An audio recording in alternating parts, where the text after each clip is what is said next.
नाज़रीन, आज हम आपको मुकम्मल तफसील के साथ दिखाएंगे देहात में खालिस दूध से खोया जो है वो किस तरह से तैयार की जाता है।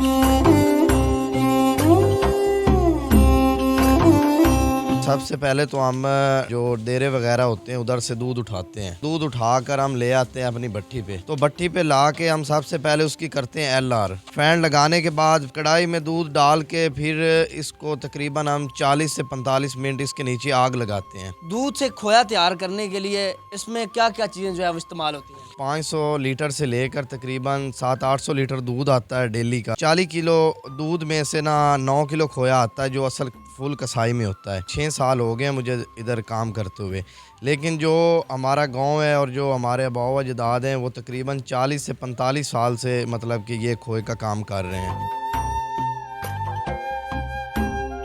इस वक्त हम एक भट्टी पे मौजूद हैं, हमारे साथ भाई मौजूद हैं, हम इनसे बात करते हैं। जी अस्सलाम वालेकुम। जी वालेकुम सलाम। क्या हाल है भाई, खैरियत से हैं? जी अल्हम्दुलिल्लाह सलीम भाई, आप सुनाएं ठीक है? जी अल्हम्दुलिल्लाह हम खैरियत से हैं। आप हमें ये बताएं कि दूध जब आपकी भट्टी के ऊपर आता है तो कैसे उस दूध से जो है खोया बनाया जाता है?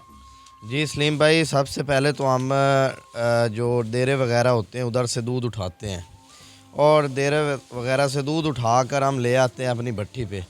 तो भट्टी पे ला के हम सबसे पहले उसकी करते हैं LR के बाद फिर इसकी फैंट लगाते हैं।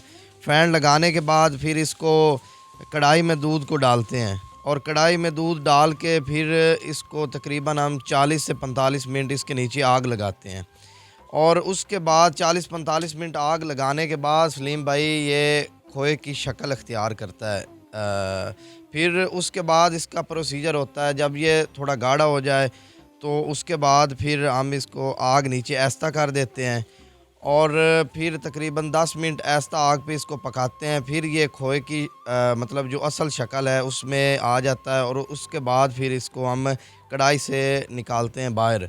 कढ़ाई से बाहर निकाल के फिर अंदर हमारा ट्रे वगैरह पड़े हैं उधर हम इसको डालते हैं। डालने के बाद फिर इस पर पंखा लगाते हैं। फिर जब ये ठंडा हो जाए फिर इसकी हम पैकिंग करते हैं। पैकिंग करके फिर हम इसमें एक्सपायरी डेट लगाते हैं। एक्सपायरी डेट लगा कर फिर फ्रीज़र में इसको रखते हैं। फ्रीज़र में रख के फिर जिस तरह हमारा मतलब कि आगे ऑर्डर वगैरह होते हैं या जो भी रिक्वायरमेंट जिस शॉप की हो उधर हम भेजते हैं और उसके बाद फिर जो इससे मतलब कि जो भी मामलात होते हैं वो इससे जामन बनाएं, बर्फ़ी बनाएं, कलाकंद बनाएं या गाजर हलवा बनाएं, वो दुकानदार फिर अपने हिसाब से इसको आगे बनाते हैं। आप हमें ये बताएं कि जिस भट्टी पे हम खड़े हुए हैं, आप इधर कब से काम कर रहे हैं? सलीम भाई, मैं तो तकरीबन इधर 5 और 6 साल हो गए मुझे इधर काम करते हुए, लेकिन जो हमारा गांव है और जो हमारे अबाव अजदाद हैं वो तकरीबन 40 से 45 साल से मतलब कि ये खोए का काम कर रहे हैं और ये गांव वैसे भी खोए के नाम से मशहूर है। आप हमें ये बताएं कि आपकी भट्टी के ऊपर एक दिन में कितना दूध आता है और उस दूध का कितना खोया निकलता है? सलीम भाई, ये हमारा मतलब कि ना 500 लीटर से लेकर तकरीबन 700-800 लीटर दूध आता है डेली का मतलब भट्टी पे और उसका मतलब कि एक मतलब 40 किलो दूध में से ना 9 किलो खोया आता है जो असल फुल कसाई में होता है। तो उस हिसाब से आप हिसाब लगा लें 500 लीटर का मतलब कि आप बना लें कितने 12.5 मन मतलब कि दूध बनता है और उसका आगे आप 9 के साथ ज़रब दे लें और उसका खोया निकल आएगा। दूध से खोया तैयार करने के लिए इसमें क्या क्या चीज़ें जो है वो इस्तेमाल होती हैं? जो असल खोया होता है जी भाई सलीम, इसमें तकरीबन और कोई चीज़ ही इस्तेमाल नहीं होती। इसमें मतलब कि जो आपने दूध ले आना है, दूध को डाल देना है और उसमें तकरीबन 40 मिनट आग उसमें जलानी है। आग जलाते रहना है और साथ ही ऊपर मतलब कि आपने जैसे शॉट वगैरह आपने लिए हैं उसमें आपने देखा होगा कि एक बंदा ऊपर इसमें वो खुरपा हम बोलते हैं इसको, वो हिला रहा होता है और साथ में ऐसा ऐसा हिलाता रहता है 40 मिनट। तो 40 मिनट के बाद ये मतलब कि खोया बनता है। फिर हम इसको उससे निकालते हैं कढ़ाई से और निकाल के फिर हम इसको ठंडा करते हैं। जिस तरीके से आप लोग जो है बना रहे हैं दूध से खोया, क्या कहते हैं ये तरीका कितना पुराना है? ये सलीम भाई तकरीबन मैं तो उस वक्त पैदा ही नहीं हुआ था जो ये मेरे आबाओ अजदाद बना रहे हैं खोया। ये तकरीबन आपको बताया ये 40 से 45 साल पहले का ये मतलब हमारा सिस्टम चल रहा है और आपने देखा होगा।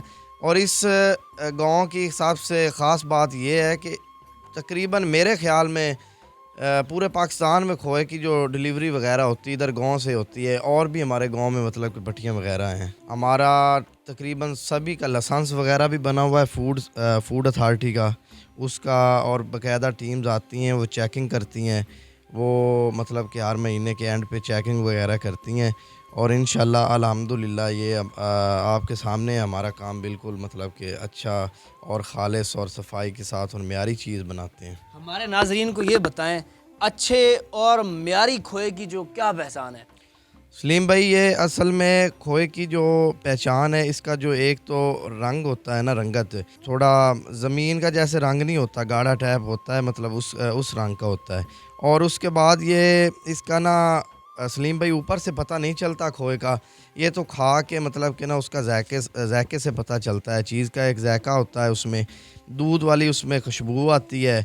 और इसमें इसका ना कोई जायका मतलब कि ऐसे ना तो ये ज़्यादा मीठा होता है और ना ही ये नमकीन होता है। ये इस कुदरती चीज़ से बनता है, दूध से। इसके एक अपना ही जायका होता है, वो खा के बंदे को पता चलता है कैसा है। आप हमें ये बताएं कि सबसे ज़्यादा खोया जो है उसको किस प्रोडक्ट में जो है यूज़ किया जाता है?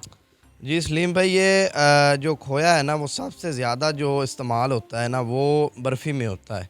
शॉप पे आप अक्सर जाते होंगे, उधर देखते होंगे, जो बर्फ़ी होती है ना, वो मतलब कि मुकम्मल खोए से बनती है।